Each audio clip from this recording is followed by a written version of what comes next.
बहुत साल बुली होने के बाद गेन अपने लाइफ से थक गया था, पर उसी वक्त उसके बुली ने गेन के डॉग को उसके आंखों के सामने मार दिया।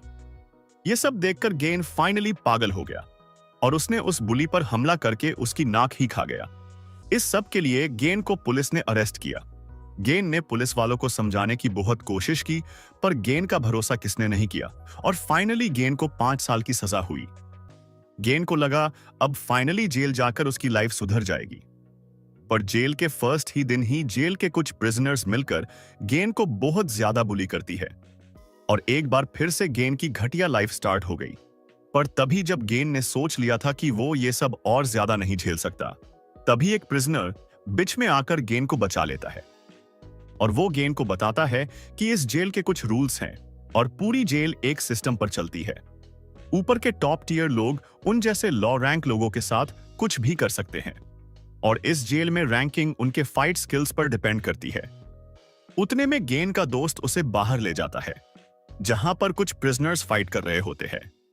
वहां पर एक अकेला बंदा बहुत सारे प्रिजनर्स को मारता है। उस फाइट को देखने के बाद गेन सोचता है कि अगर उसके पास इतनी पावर होती तो वो उसकी पूरी लाइफ चेंज कर सकता था। तभी नेक्स्ट मॉर्निंग जब गेन ब्रेकफास्ट कर रहा था, उतने में उसके पास एक सेक्टर का बॉस आता है और वो रिवील करता है कि वो उसी बुली का भाई है जिसकी नाक गेन ने तोड़ दी थी। कहानी के शुरुआत में हमें एक जेल दिखती है जिसके अंदर कुछ प्रिजनर एक जगह पर जमा हो रहे हैं। तुमने सुना जेल के बॉस का राइट हैंड बिक गया है। तुम्हें क्या लगता, क्या वो ज्यादा देर तक जिंदा बचेगा? लगता है आज रात जेल में बहुत मजा आने वाला है। तभी वो प्रिजनर्स भीड़ से होते हुए आगे बढ़ते हैं। रुको यार, हमें भी देखने दो कि क्या हो रहा है। तभी उनके सामने का सीन देखकर वो बहुत ज्यादा शॉक हो जाते हैं।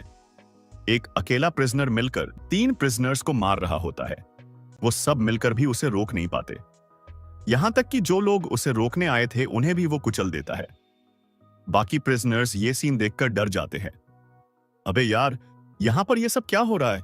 इस अकेले ने मिलकर सच में बॉस के साथ साथ उसके जूनियर्स को भी खत्म कर दिया। उसे देखकर तो लग भी नहीं रहा है कि वो ह्यूमन है। वो किसी पागल डॉग की तरह फाइट कर रहा है। ऐसा लगता है जैसे कि कोई डीमन अभी अभी नरक से बाहर आया है। उतने में उस प्रिजनर पर लाइट फोकस होती है और वो अपनी जगह पर रुक जाता है। मैं और डीमन, वो सब गलत है। मैं कोई डीमन नहीं हूं, पर मैं जिस जगह से आया हूं वहां पर हर कोई डीमन है, ऐसे डीमन जिन्होंने मुझे यहां तक पहुंचा दिया। तभी सीन कुछ साल पहले पर फोकस होता है जहां पर एक स्कूल में एक बच्चा यहां वहां घूम रहा होता है। तभी स्कूल में उसे एक स्टोर रूम मिलता है। फाइनली शायद मैं यहां पर सेफ रहूंगा, वो लोग मुझे यहां पर ढूंढ नहीं पाएंगे।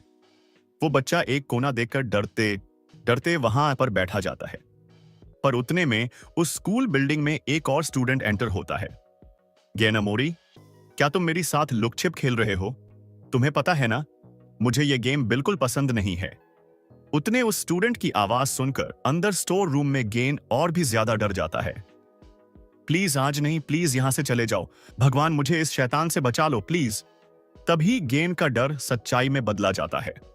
वो बंदा उसे ढूंढ लेता है। गेन को देखते ही वो उसे मारने लगता है। गेन, अब तक तुम्हें इस सब की आदत डाल लेनी चाहिए थी।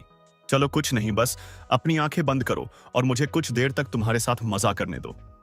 उस स्टूडेंट की बात मानकर गेन उसकी आंखें बंद कर लेता है और वो स्टूडेंट गेन को बहुत ज्यादा मारने लगता है। कुछ देर मारने के बाद गेन के बॉडी से खून निकलने लगता है, तो वो स्टूडेंट गेन को वैसी ही हालत में पकड़ खींचते हुए अपने साथ ले जाता है। गेन जिस दुनिया में जी रहा है वहां पर वीक इंसान की कोई कीमत नहीं है और इस कंट्री में को भी स्टूडेंट जैसा चाहे वैसा क्राइम करके बच सकता है। अगर किसी के पास पैसे है तो वो किसी भी क्राइम से बच सकता है और इस सब के खिलाफ गवर्नमेंट कुछ नहीं करता और इसी का फायदा उठाकर स्टूडेंट जो चाहे वो करते हैं। और स्कूल में बुली होना इतना कॉमन है कि कोई इस पर ध्यान भी नहीं देता। वीक स्टूडेंट्स के लिए ये किसी नाइटमेयर से कम नहीं है। वो स्ट्रॉन्ग स्टूडेंट्स के खिलाफ कुछ नहीं कर सकते और उनके पास कोई चॉइस भी नहीं है। या तो वो चुपचाप ये सब झेल सकते हैं या फिर सुसाइड कर सकते हैं। तभी कुछ देर बाद हमें फिर से कुछ स्टूडेंट्स दिखते हैं जो मिलकर एक बच्चे को बुली कर रहे हैं।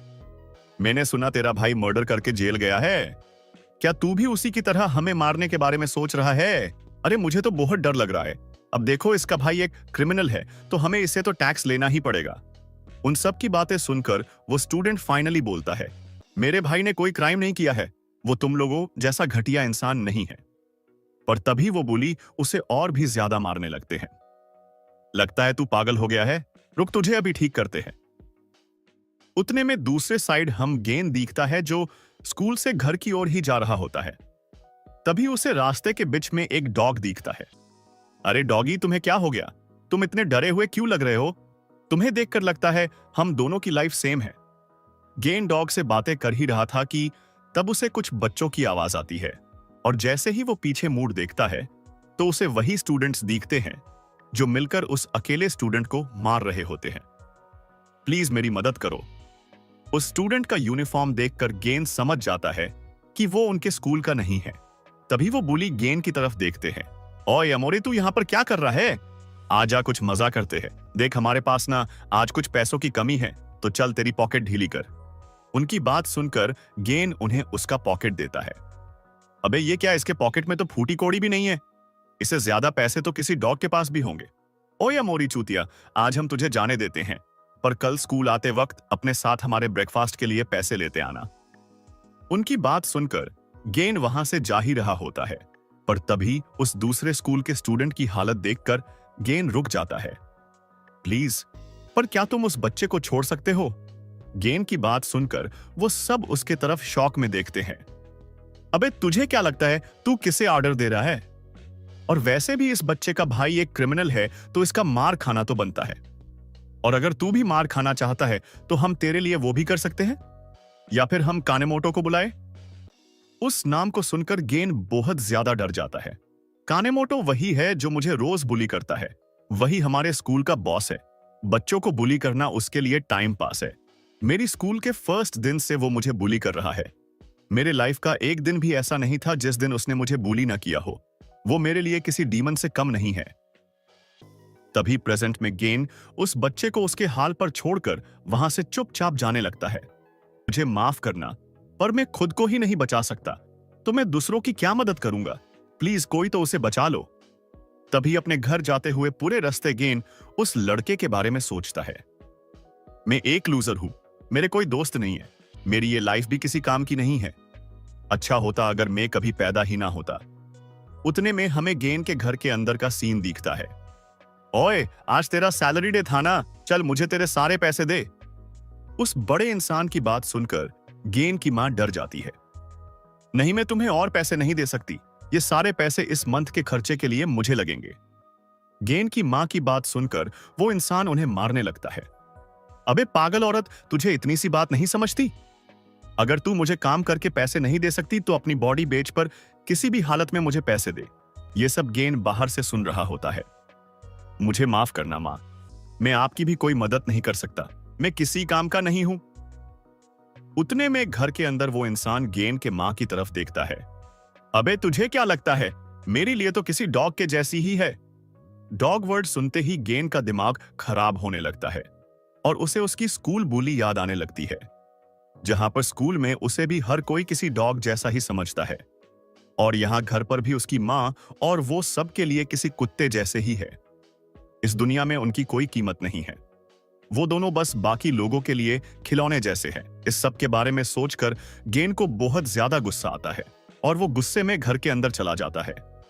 अबे बंद कर मेरी मां को मारना, अगर तूने मेरी मां पर हाथ उठाया तो मैं तुझे जिंदा नहीं छोड़ूंगा। गेन की बात सुनकर वो इंसान गेन के सर पर दारू की बोतल फोड़ देता है। उस अटैक से गेन पीछे की ओर गिर जाता है। अबे तुझे क्या लगता है मेरे ही घर में तू मुझे मार सकता है? ध्यान से सुन, तेरी मां और तुम दोनों मेरे पालतू कुत्ते हो। एक बार फिर से उस इंसान की बातें सुनकर गेन को और भी ज्यादा गुस्सा आता है और वो उसके साइड में पड़ा ब्लेड उठा लेता है। हद हो गया अभी के, मेरे मां को सताना बंद कर, नहीं तो मैं तुझे मार दूंगा। गेन की वार्निंग सुनकर उस बंदे को बहुत गुस्सा आता है, पर उतने में गेन की मां उसके पास आती है। बेटा ये सब करने की कोई जरूरत नहीं है, देखो तो मैं एकदम ठीक हूं, मुझे कुछ नहीं हुआ है। गेन अपने मां की तरफ देखता है। मां डरने की कोई जरूरत नहीं है, मैं आपको इस आदमी से प्रोटेक्ट करूंगा।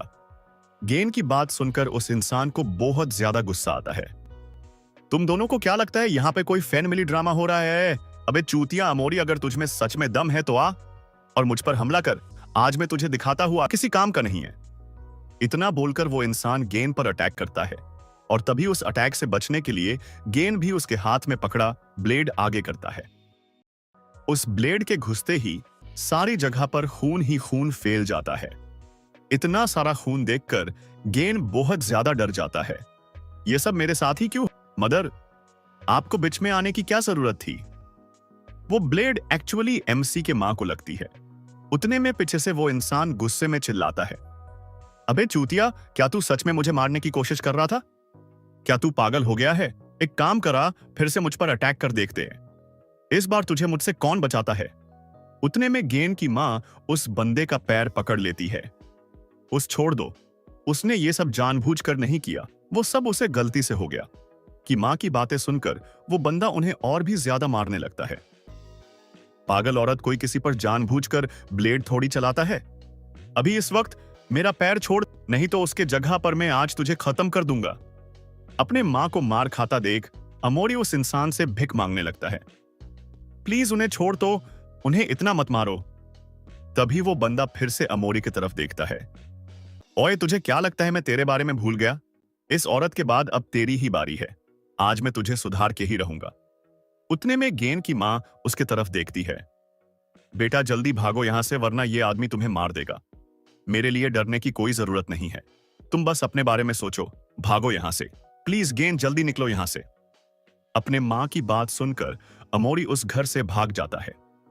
कुछ देर बाद आधी रात तेज बारिश में गेन यहां वहां भटक रहा होता है। उसके मां को प्रोटेक्ट ना करने का गिल्ट उसे अंदर से खाए जा रहा था, पर गेन इस हालत में और करता भी क्या? ना उसका कोई दोस्त है, ना वो खुद ताकतवर है। तभी गेन के पीछे से दो लड़कियां आती हैं।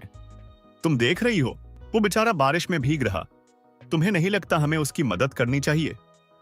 तभी वो लड़की गेन के पास जाकर उसे अम्ब्रेला ऑफर करती है। ये लो, आज के लिए तुम मेरी अम्ब्रेला इस्तेमाल कर सकते हो। और दूसरी बात, इतने रात को अकेले बाहर मत घूमो, जल्दी से अपने घर वापस जाओ। उस लड़किया का बिहेवियर देखकर गेन बहुत ज्यादा शॉक हो जाता है। पहली बार उसके मां के बाद किसी ने उसकी मदद की है। उतने में उन लड़कियों को जाता देख गेन सोचता है, अब मैं कहां जा सकता हूं? मेरे पास तो कोई जगह भी नहीं है। अगर मैं वापस घर गया तो वो इंसान मुझे मार डालेगा। तभी अचानक पिचके से मॉर्निंग वाला डॉग गेन के पास आता है। उस डॉग को देखते ही गेन उसे प्यार से सहलाने लगता है। मुझे माफ करना डॉगी, पर मेरे पास तुम्हारे लिए कोई खाना नहीं है। मैं अगर पैसे वाला होता तो जरूर तुम्हें मेरे साथ ले जाता, पर मेरे पास तो वापस जाने के लिए अब कोई घर भी नहीं बचा है। उतने में डॉगी गेन को इशारा करके उसे फॉलो करने बोलता है। गेन भी बरसाती रात में डॉगी को फॉलो करता है और जल्दी ही सिटी से होते हुए डॉगी के पीछे गेन एक बिल्डिंग के पास पहुंचता है, जहां पर बारिश से बचने के लिए उसे एक जगह मिलती है। उस जगह को देखकर गेन बहुत खुश हो जाता है और उस डॉग के साथ वही नाइट स्पेंड करने के बारे में सोचता है। तभी अगले मॉर्निंग जब गेन की आंखें खुलती है तो उसे डॉगी के सामने एक बहुत बड़ा डॉग दिखता है, जो किसी और का नहीं, गेन को बुली करने वाले कानेमोटो का है। अरे देखो तो, आज मॉर्निंग में ही मुझे मेरे बेस्ट फ्रेंड के दर्शन हो गए। कानेमोटो को देखकर गेन बहुत ज्यादा डर जाता है। तुम यहां पर क्या कर रहे हो? इस पर कानेमोटो उसकी तरफ देखता है। अबे चूतिया, मैं तो यही पास में रहता हूं, पर तू यहां पर क्या कर रहा है?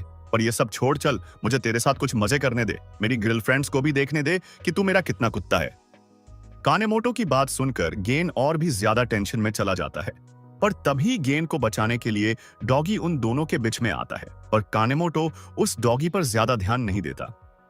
ओए अमोरी, मैं तुझसे बात कर रहा हूं, चल अब चुपचाप किसी अच्छे डॉगी की तरह मुझे भौंक कर दिखा।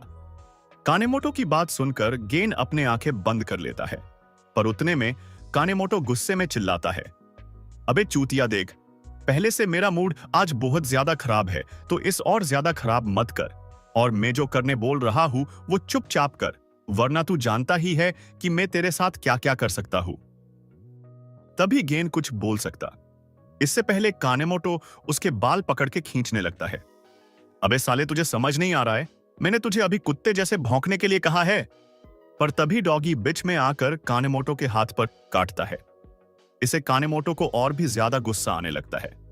चूतिया अमोरी, तेरी हिम्मत कैसे हुई है ये सब करने की? क्या ये फालतू कुत्ता तेरा है? अब इस कुत्ते को मैं जिंदा नहीं छोड़ूंगा। समय मारू, इस घटिया कुत्ते को खत्म कर दो।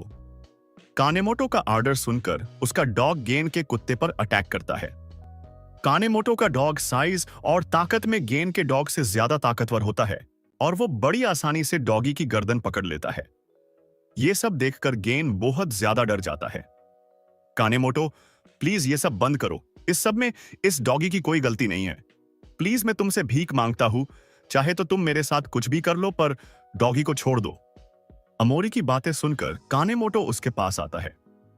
अमोरी, ध्यान से देखो, किसी कमजोर का इस दुनिया में कोई काम नहीं है और इसीलिए कमजोर इंसान ने जैसा उसे कहा जाता है उतना चुपचाप करना चाहिए। मुझे माफ कर दो कानेमोटो, मैं तुम्हारी बात समझ गया। अब से मैं वही करूंगा जो तुम मुझे करने बोलोगे। बस इस बार उस डॉगी को छोड़ दो प्लीज। अमोरी की बात सुनकर कानेमोटो जोर जोर से हंसने लगता है। अमोरी, ध्यान से देखो, आज तुम्हारा डॉगी मरने वाला है। इसे तुम्हें यह सीख मिलती है कि मेरे खिलाफ जाने का अंजाम क्या होता है। तभी कानेमोटो का डॉग गेन के कुत्ते को उसके आंखों के सामने मार देता है। डॉगी को मरता देख अमोरी अंदर से पूरी तरह से टूट जाता है। आज उसके वजह से डॉगी को भी अपनी लाइफ गंवानी पड़ी और वो उसे प्रोटेक्ट भी नहीं कर सका।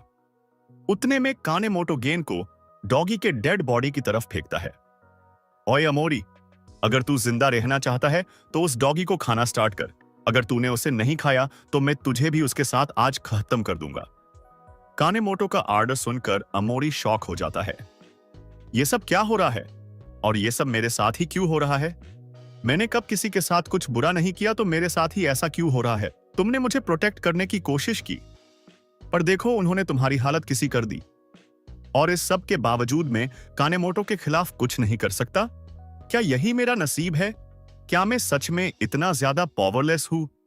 अमोरी इस सब के बारे में सोच ही रहा था कि उतने में पीछे से कानेमोटो उसे आवाज देता है। अबे चूतिया, तू वहां पर ऐसे ही क्यों खड़ा है? क्या तू इस बार भी मेरी बात नहीं सुनेगा? अगर ऐसा है तो ट्राई करके देख ले, पर याद रहे, अगर तूने मुझे टच भी किया तो तू जाएगा सीधा जेल के अंदर। वैसे मेरे भाई ने मुझसे कहा था कि जेल बहुत ही मजेदार जगह है, पर अगर तेरे जैसा कोई वहां पर गया तो कुछ ही दिनों में मारा जाएगा, और अगर तू वहां से बच भी गया तो मैं तुझे छोड़ूंगा नहीं। मैं तुझे कहीं से भी ढूंढ निकालूंगा और खत्म कर दूंगा। वैसे तू सुसाइड भी कर सकता है, पर उसे भी कुछ नहीं होगा।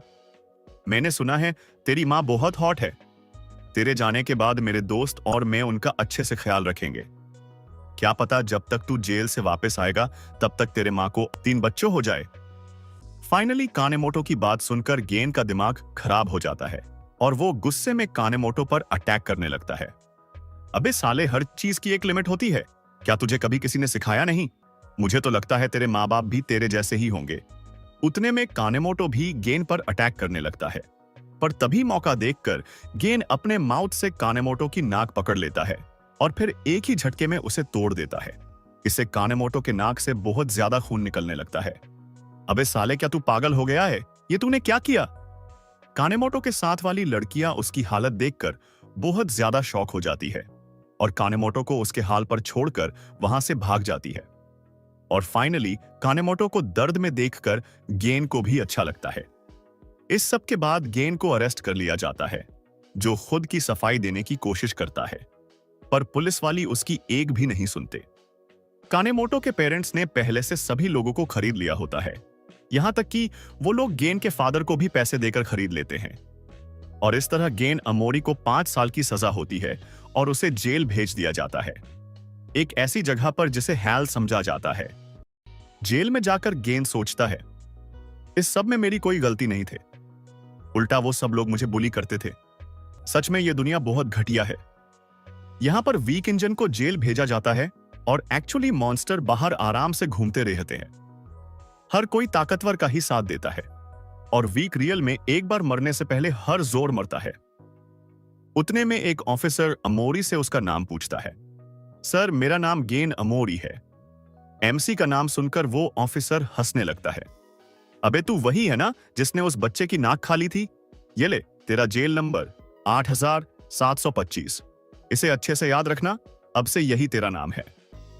इतना बोलकर अमोरी के साथ साथ बाकी क्रिमिनल्स को अगले रूम में भेज दिया जाता है। उस रूम में उनकी चेकिंग होती है और फिर फाइनली उन्हें जेल के कपड़े देकर उनका फोटो लिया जाता है और इस सब के बाद उन्हें एक रूम में भेजा जाता है। तभी कुछ देर बाद उस जेल का डायरेक्टर पर आता है। उसे देखकर सारे क्रिमिनल्स और ऑफिसर्स खड़े हो जाते हैं। अरे इतनी रिस्पेक्ट देने की कोई जरूरत नहीं है, तुम सब नीचे बैठ सकते हो। मैं बस यहां पर इतना बताने आया हूं कि अगर तुम्हारे साथ कुछ भी बुरा होता है तो तुम मुझे रिपोर्ट कर सकते हो। और मैं तुम्हें पहले से बता दूं, इस जेल में लड़कियां और लड़के अलग अलग रहते हैं, तो तुम्हें यहां पर कोई लड़की नहीं मिलेगी। चलो फिर अब तुम सबके लिए रूम सिलेक्ट करते हैं। और एक बात, इस जेल में हम तुम्हें एजुकेशन भी देते हैं, तो तुम जो चाहो वो सीख सकते हो। ये सब बताकर डायरेक्टर उन सब क्रिमिनल्स को उनके उनके सेल में भेज देता है। डायरेक्टर की बात सुनकर अमोरी को लगता है कि जेल में शायद उसकी लाइफ अब अच्छी होगी, पर तभी एक ऑफिसर गेन की तरफ देखकर हंसने लगता है। तुम्हारा ही नाम अमोरी है ना? मैंने तुम्हारे लिए एक स्पेशल रूम सिलेक्ट की है और ये रही वो। अच्छा होगा अगर तुम यहां पर एंजॉय करोगे तो। तभी उस सेल के सारे क्रिमिनल अमोरी को देखकर उठ जाते हैं। ओए चूतिया, तेरा नाम क्या है? सर मेरा नाम गेन अमोरी है। एमसी का नाम सुनकर एक क्रिमिनल उसे बहुत मारता है। अबे गांडू, हम तुझसे तेरा जेल नंबर पूछ रहे हैं। सॉरी सर, मेरा सेल नंबर 8725 है। चल ठीक है, सेल नंबर 8725, बाकी सब हम बाद में देख लेंगे। पहले हम तेरे लिए एक वेलकम रिचुअल करते हैं। उनकी बात सुनकर गेन समझ जाता है कि उनके इरादे कुछ ठीक नहीं है। तभी कुछ देर बाद वो सब मिलकर अमोरी को बहुत ज्यादा मारने लगते। ओए चूतिया, अब ध्यान से सुन, अब से तू मेरा पालतू कुत्ता है। मैं जो भी ऑर्डर दूंगा वो तुझे फॉलो करना पड़ेगा। उस क्रिमिनल की बात सुनकर गेन और भी ज्यादा डर जाता है। मुझे बस यहां पर 5 साल निकालने, फिर सब कुछ ठीक हो जाएगा। बस 5 साल। उतने में एक प्रिजनर एमसी के पास आता है। अबे तू ये किसे बात कर रहा है? लगता है इतना ज्यादा मार खाकर भी तुझे कुछ समझ नहीं आया।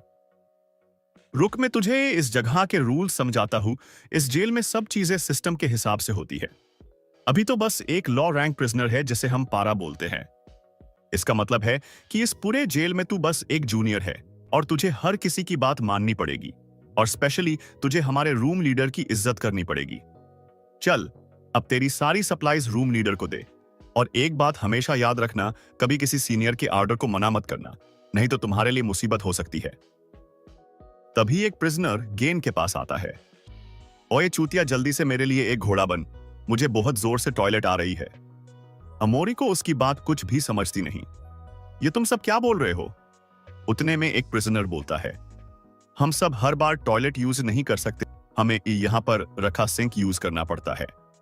और प्रॉब्लम यह है कि सिंक थोड़ी ऊंची जगह पर है और इसीलिए तुम्हें घोड़ा बनना पड़ेगा, जिससे हम तुम्हारे ऊपर खड़े होकर हल्के हो सके। उनकी बात मानकर अमोरी चुपचाप घोड़ा बन जाता है और फिर कुछ टाइम बाद हर कोई उसके ऊपर चढ़ के सिंक में टॉयलेट करने लगता है। बहुत टाइम उसी पोजीशन में रहने की वजह से अमोरी थक जाता है और जब सेल लीडर की टॉयलेट करने की बारी आती है तो वो नीचे गिर जाता है। इससे सेल लीडर का बैलेंस खराब हो जाता है और वो सीधा जाकर सिंक से टकरा जाता है।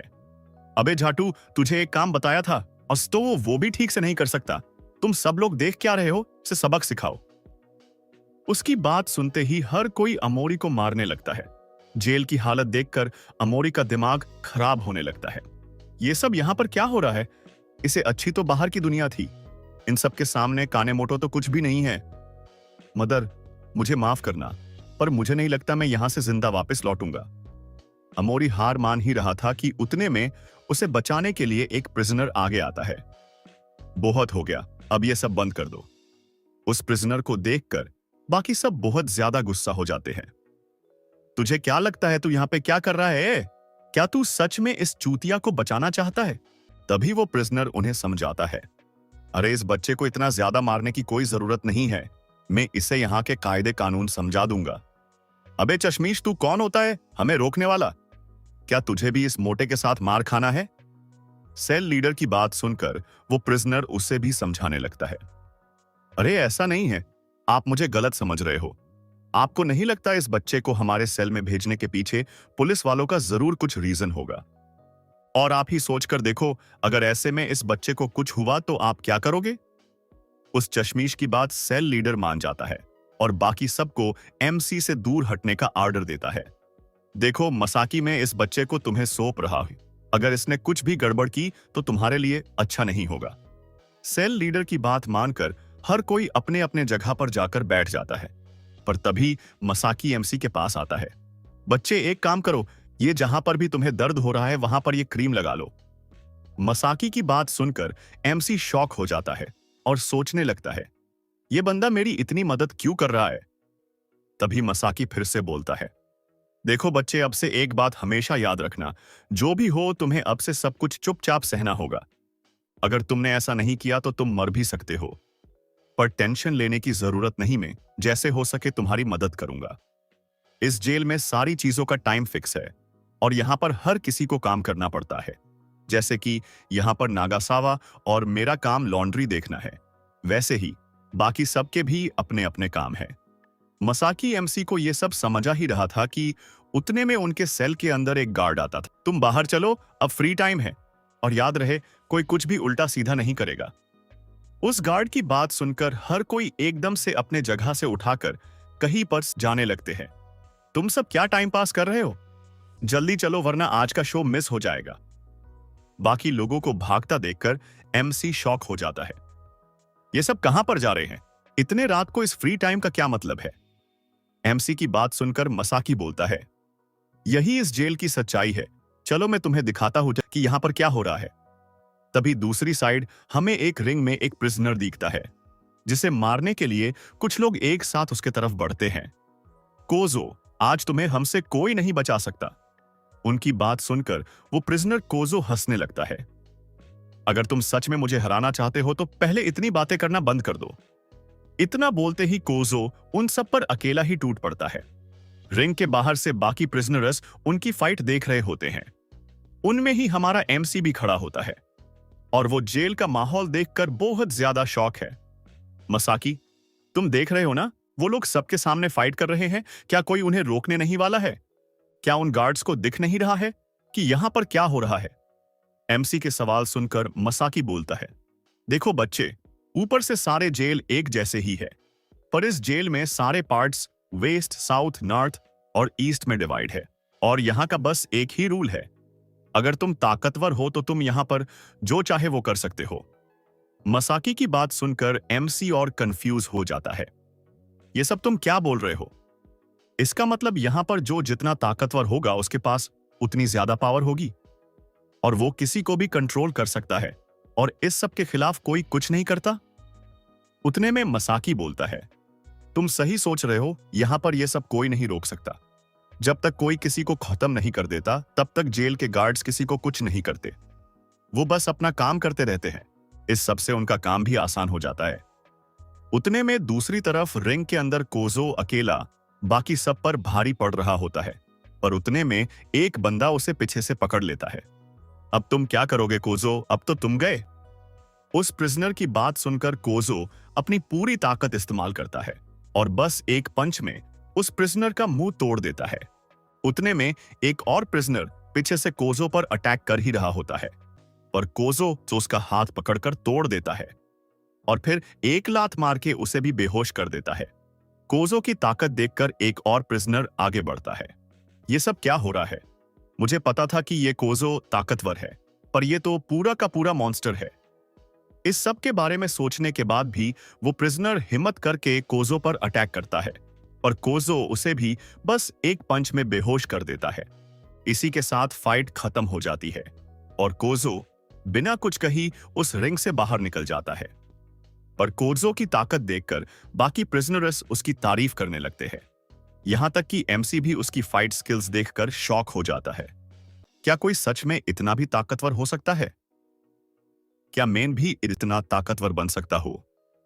उतने में कोजो एमसी की तरफ देखता है।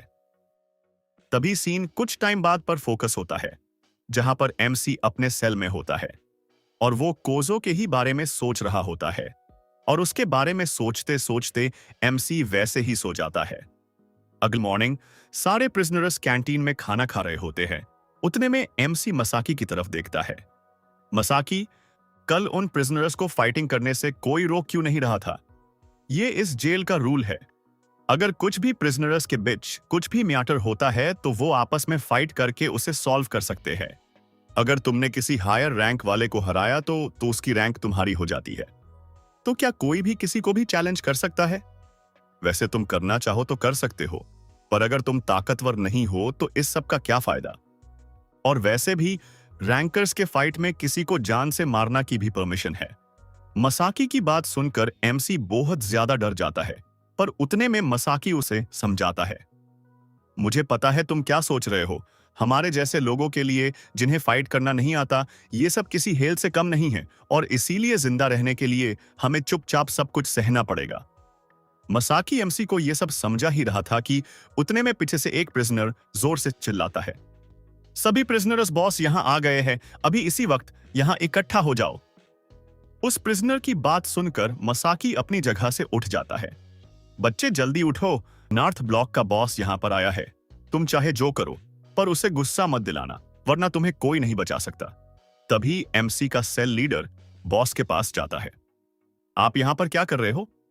अगर आपको कुछ चाहिए था तो मुझे बता देते, मैं आपके लिए ले आता। नॉर्थ ब्लॉक का बॉस सेल लीडर की तरफ देखता भी नहीं और सीधा उसे क्रॉस करके एमसी के पास चला जाता है। ओए बच्चे, क्या तू ही गेन अमामोरी है? बॉस को अपने सामने देखकर एमसी का दिमाग काम करना बंद कर देता है। उससे समझता ही कि अब वो क्या करे, पर उतने में बॉस एमसी को पकड़ लेता है। अबे साले, तुझे पता भी है मैं कौन हूं? मैं उसी बच्चे का बड़ा भाई हूं जिसकी तूने नाक तोड़ दी थी। मेरे ही कहने पर तुझे नॉर्थ ब्लॉक में भेजा है। अब से मैं तेरी जमकर खातिरदारी करने वाला हूं। तुम सब ध्यान से सुनो, ये बच्चा मेरा शिकार है, तो तुम में से कोई भी इसे कुछ नहीं करेगा। इतना बोलकर बॉस गेन को दूर फेंक देता है और वहां से चला जाता है। उनके जाते ही मसाकी एमसी के पास आता है। क्या तुम ठीक हो? अगर तुम्हें चोट आई है तो चलो डॉक्टर के पास चलते हैं। तभी सीन फिर से कुछ टाइम बाद पर फोकस होता है, जहां पर एमसी एक टॉयलेट क्लीन कर रहा होता है। अच्छा है, यहां पर कोई नहीं है। शायद मैं यहां पे सेफ हूं। क्या पर कोई मुझे कुछ नहीं करेगा? गेन ये सब सोच ही रहा था कि उतने में टॉयलेट के गेट पर लात मार के एक टकला अंदर आता है। अरे बच्चे, तो तुम यहां पर हो? तुम्हें देखकर लगता है कि तुम बहुत ज्यादा लजीज हो। उसकी बात सुनकर गेन बहुत ज्यादा डर जाता है। अरे बच्चे, डरने की कोई जरूरत नहीं, मैं तो बस तुम्हारे साथ थोड़ी देर खेलना चाहता हूं।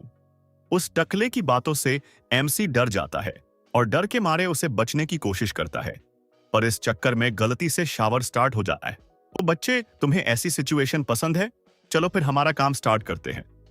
इतना बोलते ही वो टकला गेन के साथ गंदी हरकतें करने लगता है। इस सब से गेन को बहुत ज्यादा गुस्सा आने लगता है और वो फाइनली गुस्से में उस टकले पर अटैक करने की कोशिश करता है, पर वो टकला बस अपने एक हाथ से एमसी को रोक देता है। अरे बच्चे, तू क्या करने की कोशिश कर रहा है? खैर, तू जो भी कर रहा है, अब मुझे इस सब में और मजा आने लगा है। टकला एमसी की लेने की कोशिश कर ही रहा था, पर तभी मसाकी बीच में आकर उस टकले को रोक देता है। कैप्टन, क्या आपने अपने सुना नहीं? बॉस ने क्या कहा था, अगर इसे कुछ भी हुआ तो बॉस आपको छोड़ेंगे नहीं। मसाकी की बात सुनकर टकले के हार्मोन्स शांत हो जाते हैं। अरे मैं कहां इसे कुछ कर रहा था, हम दोनों तो बस साथ में खेल रहे थे। और सच कहूं मसाकी, तो तुम भी नेक्स्ट टाइम मेरे साथ खेल सकते हो। अगर तुम सच में इसे बचाना चाहते हो तो इसके बारे में सोचना जरूर, क्या पता तुम्हारे साथ भी कुछ बुरा हो जाए। उस टकले के जाते ही गेन रोने लगता है।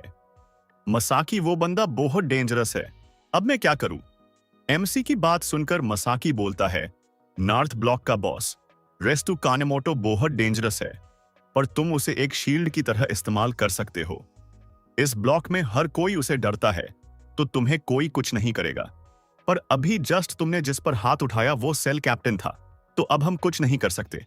तुम्हें कुछ देर ये सब झेलना ही होगा। तभी कुछ देर बाद जब एमसी उसके सेल में जाता है तो अचानक से सब लोग एक साथ उस पर अटैक करते हैं और उसे बहुत ज्यादा मारने लगते हैं। अबे साले, तूने हमारे कैप्टन पर हाथ उठाया ही कैसे? वो सब कैप्टन के नाम पर गेन को बहुत ज्यादा मारते हैं, पर उतने में उस सेल में डॉक्टर आ जाती है। ओए, तुम सब लोग यहाँ पे क्या कर रहे हो? अरे डॉक्टर कंडा, हम तो बस इस नए बच्चे को जेल के कुछ रूल्स सिखा रहे थे। उनकी बात सुनकर डॉक्टर उन्हें कुछ नहीं करती। ऐसा है तो याद रहे, इससे ज्यादा मत मारना, नहीं तो मेरे लिए प्रॉब्लम हो सकती है। डॉक्टर की बात सुनकर वो सब प्रिजनर्स एमसी को मारना बंद कर देते हैं और वहां से चुपचाप चले जाते हैं। साले का लक अच्छा है, वरना आज इसे हमसे कोई नहीं बचा सकता था। तभी कुछ देर बाद डॉक्टर एमसी को उसके क्लिनिक ले जाती है। इसे थोड़ा दर्द होगा तो कंट्रोल करना, इतना बोलकर डॉक्टर एमसी के चोट पर कुछ लगाती है। बच्चे, इतना भी चुप रहने की जरूरत नहीं है, और अगर तुम चाहो तो मुझे बता सकते हो कि तुम्हारे साथ क्या क्या हो रहा है।